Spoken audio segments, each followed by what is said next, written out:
anything can be fascinating if you kind of dive into it. Being vulnerable is kind of being brave. If you don't know your own story, you don't ask these questions, it's very easy to adopt somebody else's story. One single breath can feel amazing. Most of us are hardly ever aware of their beliefs. What's up, guys? Welcome to the Strength Connection podcast. I'm your host, Michael Kurkowski. All right, let's get right to it. So today I am with Superman himself, Tim Anderson, the creator of Original Strength, joins me on the show. So Tim is a renowned teacher, coach, and author in the strength and conditioning world. He's also one of the deepest thinkers on mental and spiritual strength that I know. And I got a chance to connect with him here to talk about his new book, Be Naked. There's those that know it, there's those that know it and act on it, and then there's those few that know, act, and then articulate it for others to understand. Tim is one of those few. This was a really powerful conversation. I feel truly grateful for being able to be a part of it. All right, so with that, we'll get right to it. If you like this episode, do us a favor, show us some love. Please rate and review it wherever you're listening. Don't forget to subscribe too. You can catch all new episodes that are dropped every single week. All right, thanks so much, guys. Now let's get on with the show. What's up, everybody? Welcome to the show. Tim Anderson. Good to see you, man. How are you? Hey, I'm good. It's good to see you. Absolutely. It's been a while. It's been about a year. So thanks for coming back. Yeah. Thanks. I'm glad to be back. It doesn't seem like a year, but I trust you. It goes quick, right? So, well, you've got a new book out, man. Congratulations. It's awesome. So congrats, man. Thank you. Yeah. So we're going to dive into it. Seriously, this is, I was so pumped we connected a few weeks ago and got a chance to read your book, and we're going to go into it. Be Naked is the title. It's out now, so everybody can grab it. First off, great title. We'll get into the origins of that, but I did want to say just kind of some personal props. I got a chance to read it, and I know a lot of people have followed you for a long time. You program Original Strength. You've really tapped into a lot of the physical side of training, but this book really dove deep into the mental and the spiritual side, which I know you've talked about a lot, but this was the first time I really saw you write about it and really articulate it together. And I think, this is the strength connection. I've talked about the physical and mental spiritual connection together. And you really encapsulate a lot of the stuff that I've personally been working with over the past year. And I know a lot of other people that I've talked to have too. So I think this is, not only just a great book that you wrote, but just super valuable. So I'm really pumped to chat about it. And anybody listening, this is an absolute, just go get this book right away. It will definitely help you out. Oh, that's awesome, man. That's really cool to hear. Yeah. Okay. So we'll dive into it. So first off, it's titled Be Naked. So how'd you come up with this name? What's the background? So I really didn't know what to call it. I had been toying with some ideas. I even went on my YouTube channel and I was like, hey guys, I'm writing this book. I'm really not even sure what it's about as much, but I'm looking for a title. So I was like, it's about trying to be who you are. And with a little bit of physical movement. That's all I gave people. And, people were sending back, cool titles and stuff. And then I was just sitting there one day and I was like, well, it's really about the way it's about the second question that God ever asked man in the Bible. And to me, that's what it started out as. When I started writing it, I just started writing about that. I had no idea what the book, or it would be a book or anything, but I was just contemplating that second question, which is God asked Adam, who told you that you were naked? And so I was just writing around that and trying to process my thoughts around that. And then when I had actually written a book and I still didn't have a title, I was like, well, you know what? Maybe should be part of the title, Be Naked. And so that's really, that's where the title came from. It just seemed fitting to me after I had written it and I was thinking about it. I was like, well, maybe that's what it should be called.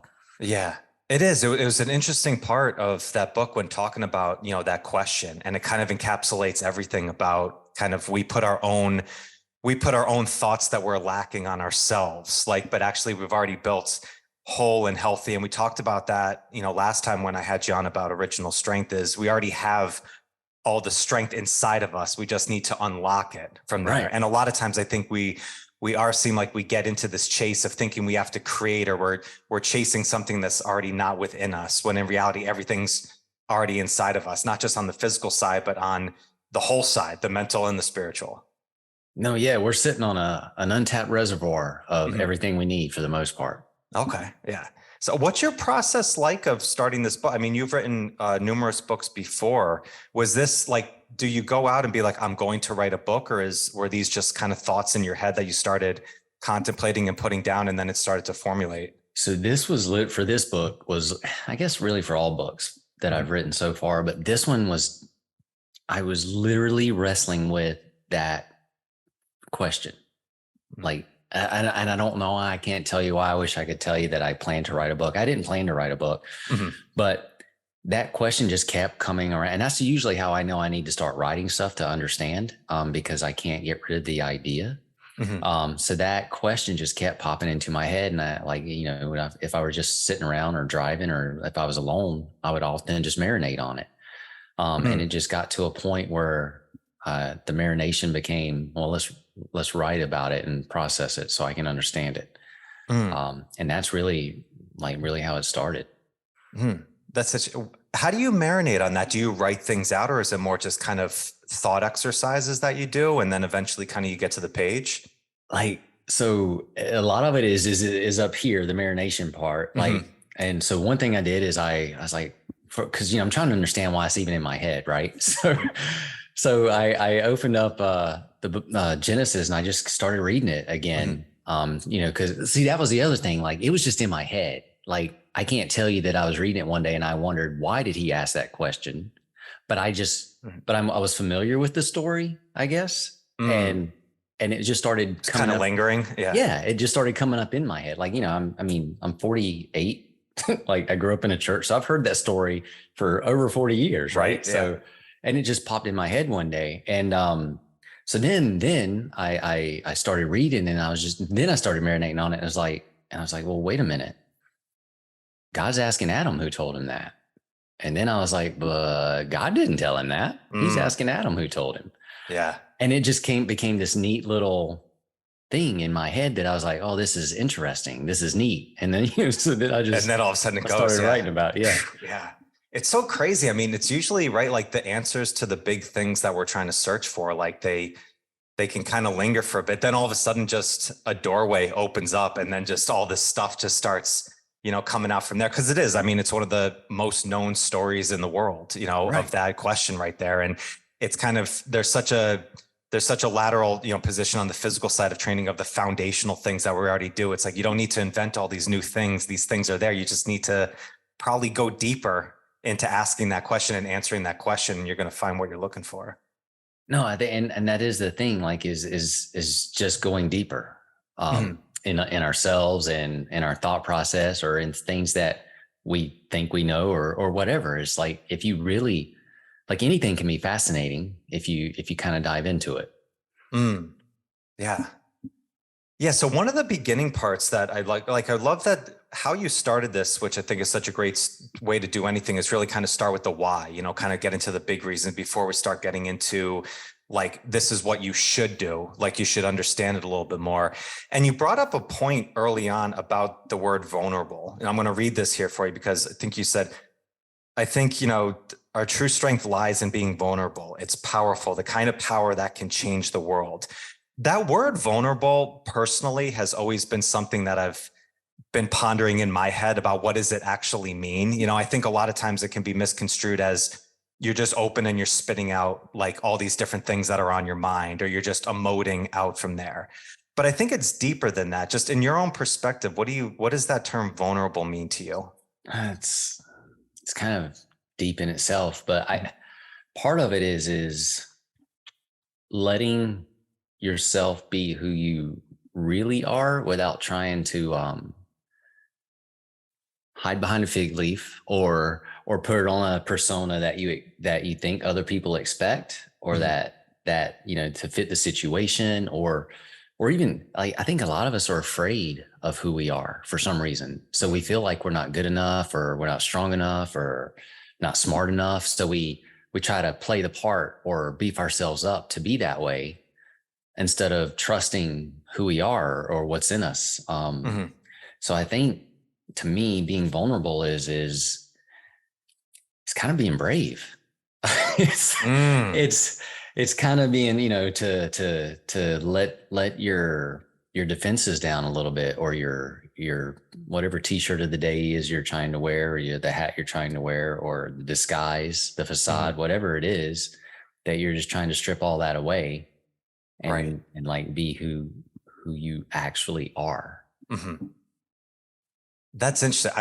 I love that. I love that definition. I think that suits pretty well right there. It's amazing how quickly we can self-censor ourselves into not knowing who we are, because to really know yourself is, I mean, I think that's kind of a skill, just like anything. It's kind of like the term self-awareness. People say like you need to be self-aware.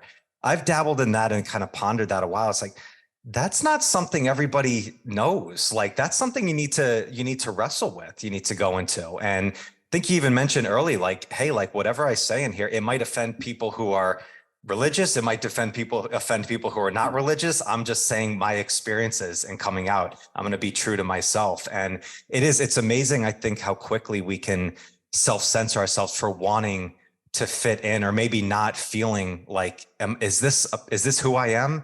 And if you start questioning it, then you can easily feel like you're not being authentic in a lot of situations. Yeah. Well, and like you said, self-aware, like as the book started developing, a lot of it centers on self-awareness, like in our bodies, or like in our soul. And I think it's so easy to have a disconnect from our own body, right? Like sometimes people don't know what they're feeling, or they feel a certain way all the time, that is their normal, right? And they don't ever know anything different, or they don't investigate different, but they just have no awareness.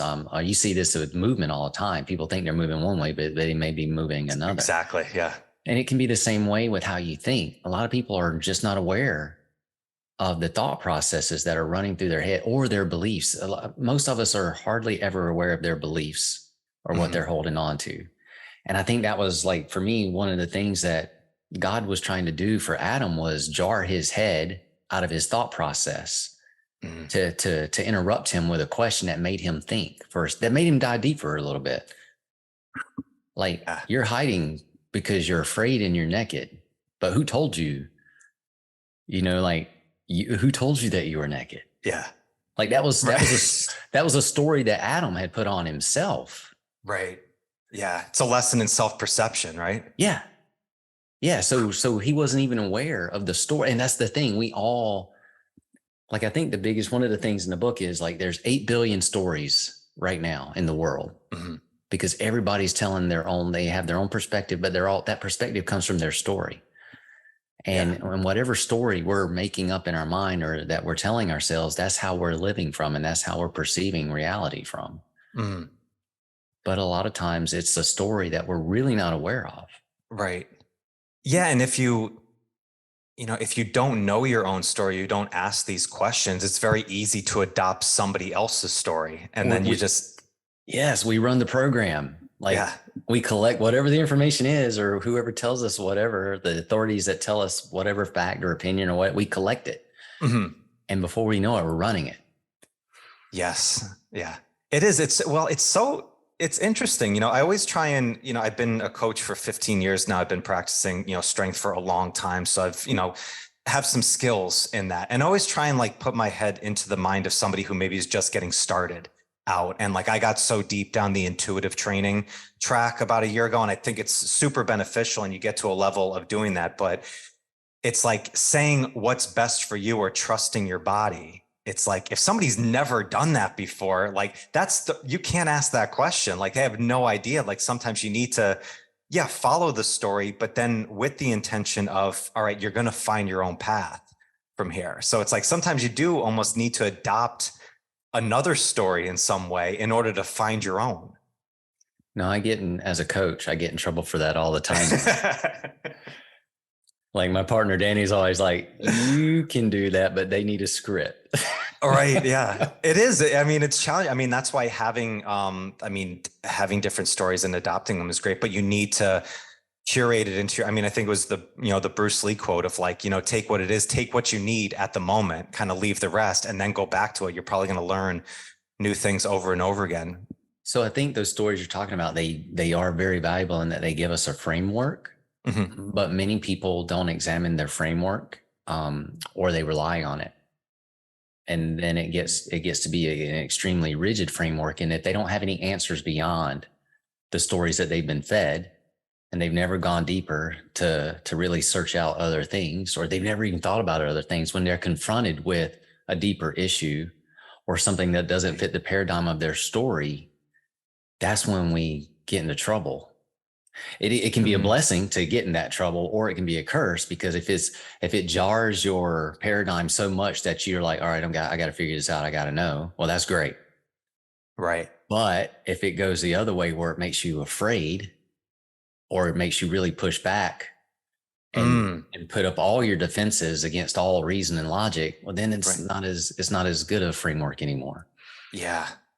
It's tough when you say like people rely on programs. I mean, I've done that before. I'm sure you have too, but it's like if you're in, like, you can be in that pain, or you're looking for a solution to something because you don't know what you're looking for, but you just know what you're doing right now is not it. So it's so easy to just jump on one program because you get a feel from it. You get a dopamine rush, and it's like, oh, that made me feel better. This must be the answer. And you just go through that. But eventually that might not be the best thing for you. It might have got you out of a hole for a second, made you feel better, but it's not exactly what's working best for you. No, and I think to that point, everything has a season, and everything can be useful. But then there are also seasons end, and things run their course. And I think part of for us as people, as humans, my granddad, or my wife's dad, he said, like, when you stop learning, you die. Like, I'll never forget him saying that, because that echoed in my head and would not leave me for anything. And I think that's the thing is we're supposed to continually grow throughout our lives, learning, but not just running stories. Like, there is supposed to be depth to us. There's supposed to be depth to the things that we experience and learn. Right. Yeah. Yeah. And, sometimes the learning is not trying something completely new and completely changing the script. Sometimes it's going deeper. That's what I loved. That's what I loved about reading this book, is I was like, everything is about going deeper. It's breath practice. It's movement. It's prayer. I mean, it's all the things that we know. And almost like when these things we know are like, they're self-evident that they work, almost sometimes I think we can discount it as like, well, I know what that is. It's like, I'm looking for the nuanced answer to it. And it's like, no, actually, if you sit back and you breathe for 10 minutes, actually breathe the way you're supposed to, that's probably going to actually give you the answer you're looking for. It's not new. It's not like a brand new thing under the sun, but it's going to give you what you're looking for. Yeah. It's neat because it's easy to gloss over the things you're familiar with, right? Yeah, exactly. Exactly. So there's a point I want to bring up about breath in here. There was a quote that you had in it that it made me ponder quite a bit over the past week, which you said, we're made to be breathed, not to breathe. And saying, so it's like breathing, inhale is like a reflex, and every exhale, it's an opportunity to let go from there. Can you elaborate on that a little bit more for me? So thanks to COVID, I had the fortune of interviewing for my own podcast a bunch of breathing experts. And there was one who studied under Carl Stowe, the doctor of breath, and she had a way of saying things. And one of her things was, we are made to be breathed. And so you sit and I marinate with that a lot. And then I started thinking, like, what if breath was it's letting go, and exhalation is letting go, right? Mm-hmm. What if that was, and I'm weird because I do think very spiritually about a lot of things to make sense out of the world for myself. Me too. But like, what if going, if exhaling like that, what if that was like saying God's name? Just completely letting go and trusting that he's going to fill you again with that reflex, what we call a reflex of inhalation. I mean, when you exhale and you completely let go and everything relaxes, like, well, that's an act of trust, right? Yeah. I mean, there's really no guarantee that you're going to be filled again. Mm-hmm. But breath after breath, we are, right? So I don't know, there's this beautiful dance of receiving and giving, trusting, receiving, letting go, being filled. Yeah. And like, that's our life. I don't know. So, and that is our design, right? To be to be able to not hide or to trust or to rest in something bigger than ourselves. Mm-hmm. Yeah. It's interesting I don't know if you ever heard, actually, a client sent me once a parable about breath, and actually, I forget where he got it from, but essentially saying like, it's when you inhale, exhale, it's like Yahweh, where it's like the first time you breathe as a kid, you're actually speaking the name of God. That's the first thing you That's do cool. is you breathe and you say the name of God. And then when you die, the last thing that goes is your last breath. So now you die because you can no longer speak the name of God. Wow. Yeah, see, that's cool. I just got goosebumps just hearing that there, but it's like, I remember he broke it down. If I can remember it, I'll send it over to you. But when I remember I heard that, I was like, that is really, really powerful. On the spiritual side, on the physical side of it too, though, I mean, just the switch over that breath can do from the sympathetic to the parasympathetic state. And as you said, like when we are fearful or we're feeling lost, what's the first thing we do? We tense up, we protect ourselves. So you hold your breath. Yes. And the thing that you do more than like that makes you feel better right away is you take that deep breath, and it's like just actually and just release. And then you said it in here, which I love, which is like one single breath can feel amazing. Yes. And I was like, that's such a perfect sentence right there, because it absolutely can. When you're in that feeling where you're off or you're feeling like tensed up, that exhale of surrender is probably the best feeling that you can get in the world. And I've had several different experiences, but one where I was scared, like just bothered and scared. And I experienced complete total relief from an exhalation. It took me by surprise how much everything went away, like just like that. But even deeper than that, like you've probably done this too, just sitting around, like, cause you're trying to learn about yourself and you're trying to learn, well, everybody's talking about meditation, or maybe I should sit around and breathe, or I should explore my breath and follow my breath, or understand my breath. So I learned that just if I really just sit and breathe sometimes and just try to notice how it feels, I learned how to breathe in where my entire body just felt like it was electrified. And I learned how to exhale where everything just felt like it completely let go, and like everything just disappears. Like, and I learned how to do it on purpose. Right. Like, and then I was like, oh, and then I'm like, this is the best feeling in the world, and I can do this all day, and all I'm doing is sitting here playing with how I breathe. Yeah.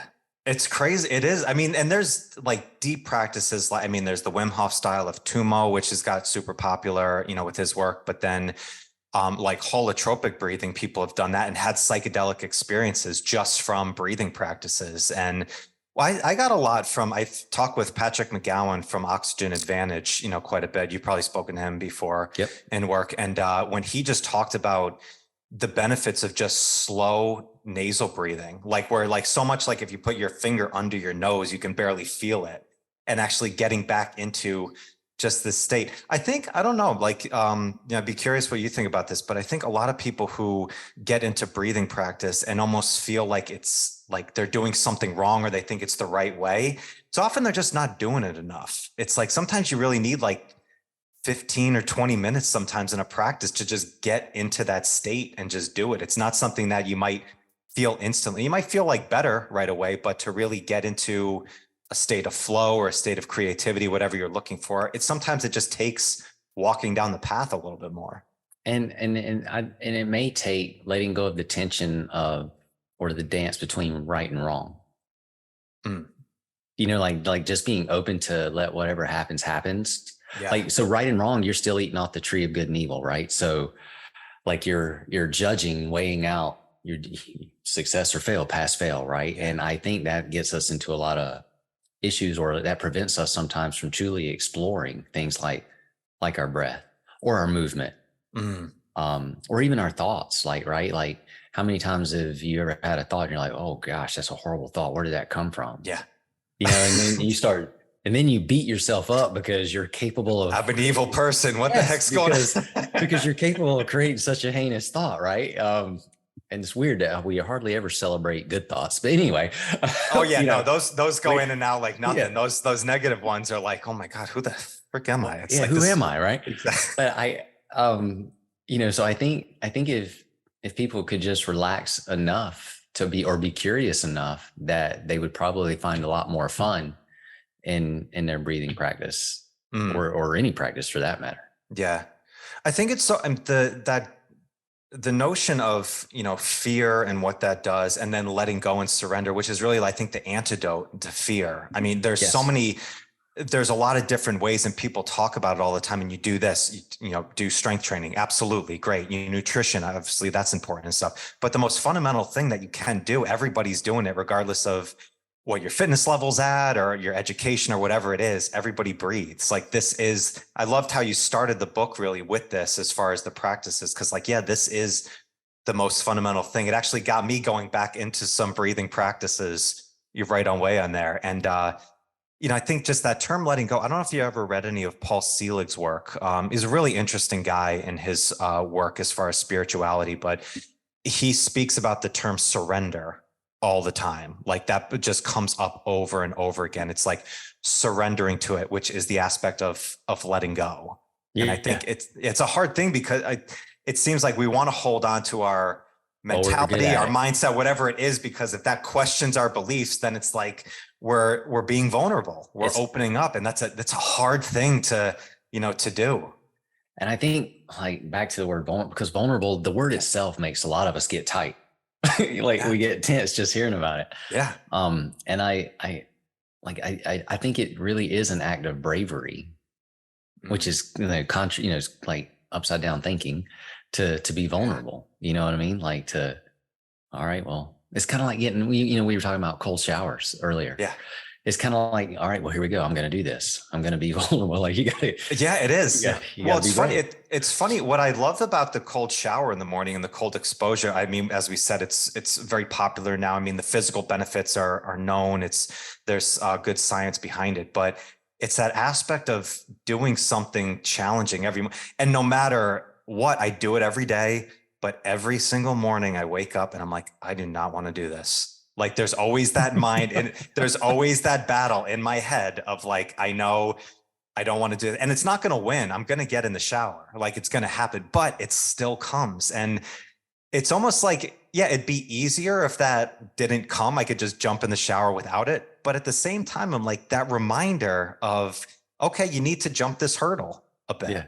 It's like that reminder. And it kind of, again, goes back to like the breath practice and being vulnerable. Like, I think sometimes we think we're going to do these practices, eventually getting to the other end where the resistance isn't going to be there anymore. Like, oh, I've been vulnerable, so now I just know how to be be it's like, it's an act of bravery every time you step in. It's really about showing up every day and letting go again and again, or forgiving yourself again and again. Yeah.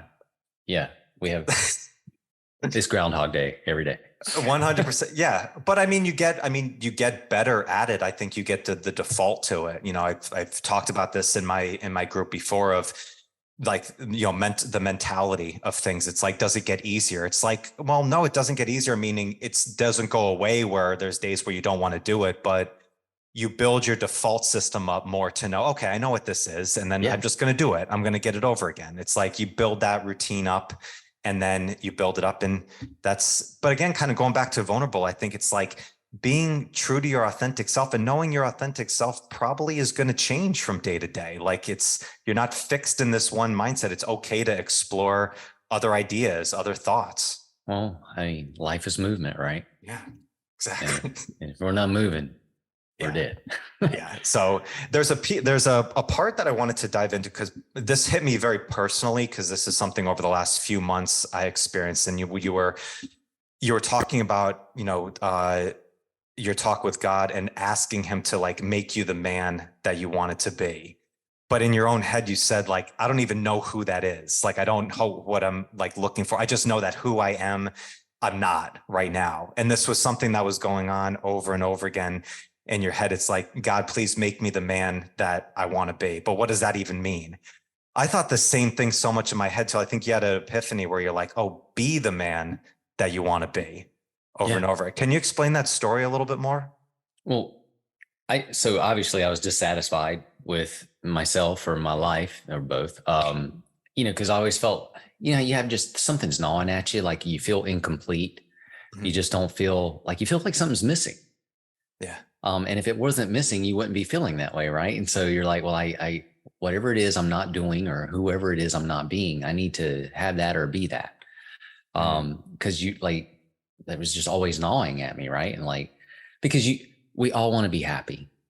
Yeah. So if we're not happy, obviously we're missing something that's preventing our happiness. Right. So I would like toss that prayer up. I'm good at tossing up prayers, by the way. So I would toss up that prayer, like, on a daily basis, pretty much. And one day I was just walking through the house, and I'm sure I was doing laundry, had a laundry basket in my hand. And that was, again, I was just feeling like I was lacking something. And I was like, God, help me be who I want to be. And like, just like from the inside out, this thought rain like shot through me. Is like, just be who you want to be. And it was so, and it's stupid, right? Like, yeah, sure. Naturally. Just do it. Yeah. Yeah. Right. It gives you a Nike. Give you a pair. And like, cause I was holding the laundry basket. I was like, what? And then I was like, oh yeah. Okay. That makes sense. Just shut up asking about it and whining about it, and just be who you want to be, which is, there's more to it than like actually being who you want to be. But that was that thought or whatever it was that shot through my head or heart or wherever. Like, I can't even tell you where it came from, but it was just so, every now and then in your life, you'll have something that is so crystal clear that you know it wasn't you that did it. And I know that was not me. The Tim, that was not Tim that answered that question right then. Yeah. It's interesting because it seems self-evident, right? But that's a deep answer to something about that. What kind of, if you can elaborate a little bit more on that, phrase right there, like when you say like, be the person you want to be, from there, did you look at like, okay, these are the things I want to get, and then reverse kind of engineered back of like, all right, these are the things that I need to do, or this is how I want to like think or default? Like, what was that about? So I'm a big child, and somehow still like the person I wanted to be was still wrapped around the idea of Superman. And so instantly I'm thinking, well, if you want to be Superman, act like him, be him. Like, and now that was then, that was like at least 10 years ago. It's deeper now. Well, it's not like, you can just pretend to be Superman, because then you're pretending. But what I've since discovered is, well, we're all, whatever that person is, we're all Superman. We're all whoever you want to be, whoever like would you think you would be the most complete version of yourself. Well, that's us already. We're already that person. It's just letting go of the stories and the other information we've collected, or the attachments to ideas or expectations of things that we think we should be, or think we should have, or think that we're missing out on. Because at what I've learned now, like who's in charge of your happiness? Me. Yeah, I am. It's not because I don't have something, because how long does your happiness last when you get the thing that you want? It's like there for a second, a moment. Yeah. And you can't hold on to it for anything. Like, no matter how much you want to, you'll even have these thoughts, man, I wish I could make this last forever. 100. Yeah. Because you can't. Yeah. Because it doesn't last. So it's fleeting. So whatever I was lacking, be who I wanted to be, ultimately became, all right, well, if you want to be genuine and you want to love people, just love them. What's stopping you? Right. What's stopping me from holding the door open for this person simply because I want to hold the door open for? I don't want anything from them. There's nothing stopping me other than myself. Like if I'm lacking something, I'm the reason I'm lacking it, because I think I am lacking it, or I've put up some obstacle in my head that prevents me from doing or having or being something. Yeah. And so it's hard to really, drill down, but like we get in our way with our programs or our stories or whatever. Yeah. But really really everything that we want, or like our happiness, is in us, and all we have to do is take it. Yeah, it's our tendencies that we have, right? It's like, it's interesting when you hear somebody say, "Oh, I'm the type of person that," when it's like, well, no, you're not. You have a That's the tendency. story. Yeah, Yeah. that's the story. You have a tendency to do that from there. It's like, no, but it's not who you are. I remember, I think Debbie Ford, talked about this in her book, Dark Side of Light Chasers, where like any like envy or jealousy comes from. It's something that you're seeing in someone else that is already inside you that you can do, but you're not letting it out. Yeah. And it's like, that's where envy comes from, because anybody who's human that's done something before, it means that you are capable of doing that. That's inside you. You just haven't let it come out. Or maybe you haven't put the time or energy to bring that out, but it's possible. It is within you to do. So be, like, as you said, like, be the man that you want to be. It's like, yeah, you want to be more loving. Okay, just love. It is that easy to do. I mean, to break it down and work on it, yeah, it's going to take some time to shift over the narrative of the story, but the steps behind it seems like pretty simple. But you know how that phrase "simple's not easy"? Yes. So like, let's say if I have an expectation from another person and they don't do it because I put the expectation on them, and then I get mad and I hold a grudge. I know that I'm the one holding the grudge. If I'm being honest, I'm the one that's unhappy because I'm the one holding a grudge because they didn't do what I expected them or wanted them to do. So first of all, I had an attachment to an idea that I was trying to coerce another person with, and they weren't in line with my want. And now I'm attached to not the want that I did not get. So now I'm holding the grudge to it. And so I'm causing my own problems. Now, the problem is I can now be aware of that.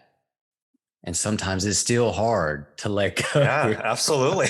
Because it's not easy. It's simple. Like, especially when you become aware, right? Like, like when you, like, part of the book is learning how to listen to questions. Like, who told you you're naked? Oh, well, dang, I must have told myself that.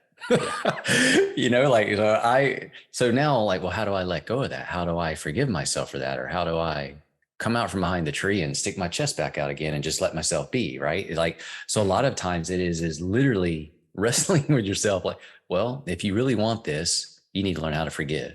You need to learn how to let that go. Right. Which means you really need to let it go and not just let it go for a second. And you may pick it back up, but if you're aware of it, well, okay, let it go again. And then it comes to the point where, all right, I forgive them for not fulfilling my expectation. Well, that's silly. It was my expectation. I'm forgiving them. And then when I realize that, oh, dang, they didn't do anything. It's me. Now I got to forgive me. Right. now I gotta let myself off the hook. Right. Oh, like, my gosh. It's absolutely. It's all these steps that, like, all right, what do you really want? Because if you really want it, you can have it, but you got to work at it. Yeah. Like, if you really want to be happy, you got to let a lot of stuff go. And you got to can't start with the reasons why you believe you're not right now. Right. And I had this, there's a chapter in the book called The Wisdom of Sages. And a bunch of the people that I had the fortune of being around or interviewing, a lot of them said the same thing. Don't take yourself so seriously. Yeah. And there's so much wisdom in that. Like, if you really dive down into it, like, that's our hardest thing sometimes, is because everything's so personal. When something doesn't go our way, it's personal. When somebody doesn't say what we want them to say, it's personal. Like, whatever it is, we take everything personally, which means we take everything so seriously. Yeah. Instead of, like, laughing at ourselves or being kind enough to ourselves to allow ourselves to laugh at ourselves, to let something go so that it doesn't get stored up in our muscles in our neck and it doesn't trip our nervous system into fight or flight and cause all kinds of other havoc. That's the other thing. Like, we have this weird feedback loop. Our emotions and our thoughts, especially whatever we're not willing to let go of, feeds this story in our brain, which is information for our nervous system, which feeds our nervous system, which means if we're holding a grudge or we're mad or we're sad or whatever, we are literally feeding our nervous system the information that is tripping it into fight or flight mode. And now it's feeding us information with a hormone shift or whatever, it's also now helping us hold on to those emotions and hold on to those negative thoughts. So, and then those emotions and negative thoughts continue to feed the fight or flight response in our nervous system, because again, now it's negative information and the nervous system's not safe and it's got to get ready for war. Mm. And so now it revs up more. And again, now we're feeding more negative thoughts and emotions. Oh my gosh, that's a hell of a cycle.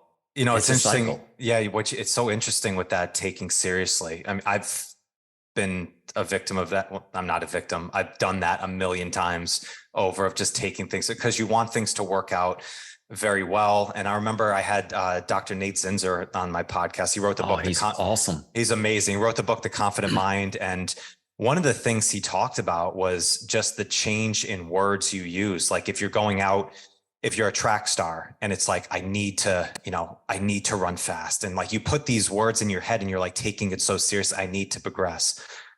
He just changed that up of being like, what if you say, let's see how fast I can go today? It's like just changing that little word. Now, all of a sudden there's an act of play that's coming in. Well, you went from I need to is a threat. Yes. Or let's see is curiosity. And like you said, play. Yeah. Yeah. And it's a threat and it's an expectation. It's saying, yes, I'm expecting to get better on this. So nothing else is better. Already you're going to store up extra tension you don't need. So it's going to inhibit your performance. Yeah. But let's see how fast I can run today is wide open. All the brakes are off because now you're free to move. Mm-hmm. And that's the thing. Our words or our thoughts, even, especially the ones we purposefully have, well, they're information. Yes. And information's constantly going into the system. And the system judges it. What good, safe, not safe, right? Threat, not threat. And anything that's a threat is going to cause resistance and tension in our muscles and in everything, not just our muscles, our immune system, whatever system we have, it's going to cause restriction because it's not safe. So it's going to draw up versus when we say or think something that's positive or freeing or safe, everything opens up. We are literally just like the sea anemone. When it's threatened, it balls up into a little so nothing can eat it. And when it's safe and the threat is gone, it's all open and flowy again. And that's us. That's our nervous system. That's so interesting. It's funny. I talk, the friend Adam Rodriguez, he had on my podcast too. He's had an incredible story. He was a military veteran, has a traumatic brain injury, dealt with a lot of stuff, suicidal for a long time. And he kind of brought this whole notion of unveil, don't create, which was similar to a lot of stuff I've known you done with OS with unlocking. And he's like, you don't need to create anything. It's like, it's already there. Like everything that you're looking for, it's already there. You just need to unveil it. You need to just strip layers away one at a time. That's beautiful. And he said the same thing. He's like, I spent years feeling like, suicidal. It's like, okay, business is off a little bit. Or like I, had an argument with somebody, like, okay, like it'll be okay. We'll figure it out. It's like, it could be a lot worse. We'll get through all of it. But again, it's like not taking ourselves so seriously in anything, like you're in the mental side and your physical side, like have fun with it, have play, even the spiritual side, like be playful with it. Like, I love that you talked about that in the book about just asking good questions and playing with these questions. It's like, because there's no right or wrong answer right off the bat. Like just start asking these questions and things are going to come up for you. Yeah. Well, and questions give you the opportunity to discover or to learn, right? Yeah. And they can interrupt the faulty story. Oh, It's really is. So at the end of the book too, you went into some specific practices on there too of getting it. So do you think, is it best to do the breathing practices first, do you think, to kind of work on and then go into movement? Do you think it's good that you can do all of these things together? Or? So I think you can do them all together. I think if you're specifically curious about breathing and all the wonderful things it can do for you, definitely setting just breathing time aside without trying to mix it with movement, that would be a great place to start. And to be honest, just like I wrote in the book, I put the breathing thing up front to give some people something extremely useful because I know it's useful. Like that, if you can get into that kind of stuff, it'll change your life. Yeah. But I also knew that what I was talking about to me was crazy enough that people might not get far in the book. So that's why I put it up to the front. Right. And then I put the other physical stuff at the bottom, because then you can get into like self-exploration or self-awareness to listen, because your body's always talking to you, right? Like, and if you learn how to feel it, maybe you can learn how to interpret what it's trying to tell you, or what you're telling it, because your body's an expression suit. It's expressing whatever's going on inside of us, right? So what if you could learn what's going on the inside of you, because you learn how to interpret the expressions that your body is giving off?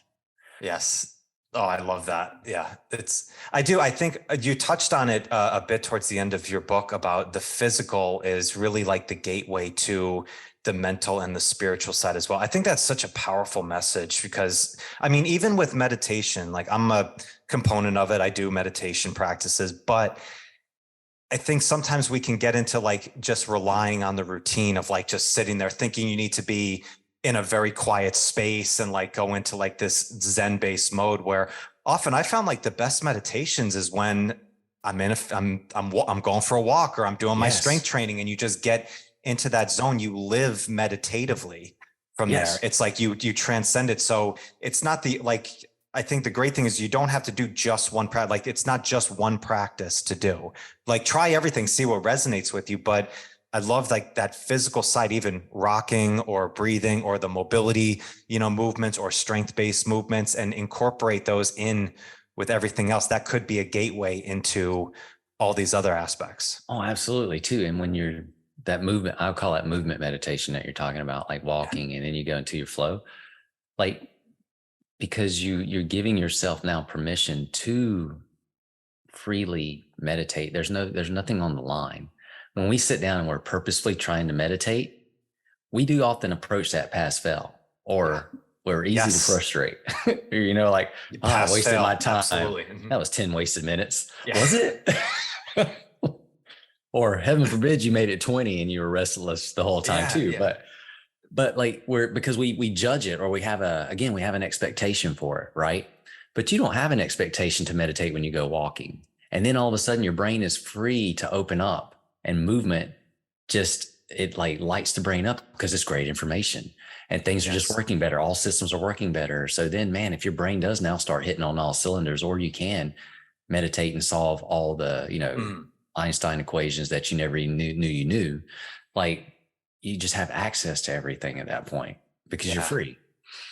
I love that. I love how you said pass fail there. That's exactly how I think we operate. I've done that so many times. I was like, yeah, this is either a good one, or if it's not, it's a bad one. And then 8 minutes in, I'm thinking about going to the grocery store because I need to pick up chicken. And I was like, what are you doing? Like, come on, get back. Yeah, and you get mad at yourself. Then you start self-criticize it, versus probably that same thing like Dr. Zinsser. Like, let's see, how focused I can breathe right now. That guy's brilliant. I'm telling you, right? But like, so another problem we can have is having a good meditation session, because if you have a good one, well, now you remember it. And so now unwittingly, you're going to compare all the other ones you have to the good one, because you don't have a short memory like a goldfish, like you should have, and just let it go and let it be in the past. And so again, we're always weighing things up against, Oh my God, and then you keep chasing that good meditation. And if you didn't get there, then it's not as good. It's funny. I've seen that so much in physical training, where it's like we chase PRs and we're always trying to progress. And it's like, oh, I hit this press. Okay, now it's just, I'm on this path, and now I'm just going to keep moving up. And then if you don't hit it there, or, your body needs that, it's not ready for the day. And then you think you're regressing, and then you're going back, and it's like, no, it's your strength. The strength is like waves in the ocean. It's going to go up and down. And nobody thinks about that. Like, I don't know if you, like 10 years ago, it seemed like in the CrossFit, kettlebell, whatever world, every day was PR day. Every day was PR day. It's like, well, what happens when you run out of those? I know, right? Because eventually you can't have a PR. Yeah. I mean, that's, I think Mark Reifkind put it like, he's like, you go heavy, heavier, injury, light, medium, heavy injury. And it's like, like eventually, if you're hitting a peak, the only way off is to step off or to fall off there. And it's you get extremely creative in what you call a PR. Exactly. You're searching out the PRs and all different things. But I remember I talked with Tim Almond about that, about just the joy of training. And Tim's one of those guys. I mean, there's a freak of nature with strength work, and he was playing with bells that are 50% of what he can do and stuff, but just focusing and just enjoying the movement. And it's just getting into it. I think that's the wisdom of strength training right there. Is, yeah. Light loads that feel good, therapeutic loads. That's the ticket.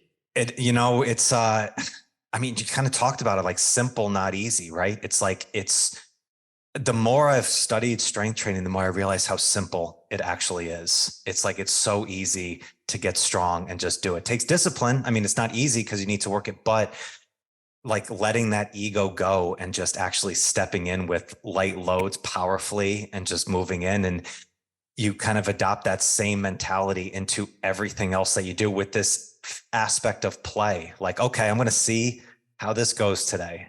And then you're never disappointed. Yeah.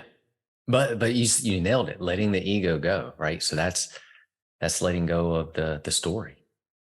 That's it. It comes back to the story. Yeah. Yeah. So, oh, dude, Tim, this has been a blast having you on again. Seriously, I loved the work that you put in here to this new book, and just speaking with you, just the connection of physical side of strength, mental and spiritual. You really nailed it. And thank you so much for speaking with me. I really appreciate it. Michael, thanks so much for having me, man. This has been a blast. Absolutely. Anytime, you're always welcome back. So again, so the new book is Be Naked, everybody. You got it right here. You can get it anywhere right now, or where can people go and purchase this book if they like it? Whatever your favorite book buying store online is, but Amazon is probably the easiest way to get it. Yeah. Perfect, man. Awesome. Tim, you're the best. Thank you so much. Listeners, thank you so much. I'll catch you guys in the next one. Peace. Thank you so much for joining me today. I hope you found some great value here. And if you like this episode, please drop a comment and leave us a 5-star rating and review. It does more to build the show than you can imagine. And do not forget to check out and join the Strength Connection Facebook group. In this group, I share the biggest takeaways and lessons from these amazing conversations, as well as training and strength tips for pursuing mastery and fulfillment in life. This group is filled with individuals looking to take full control over their strength, and it's the perfect space to explore new ideas and to share your journey. And you'll also get exclusive access to these Strength Connection Mastery seminars. It's a deep dive into the physical, mental, and spiritual training that you can begin using immediately. So do not wait, go now. Seriously, go. All right, much love to you. Thank you so much, and I'll catch you on the next one.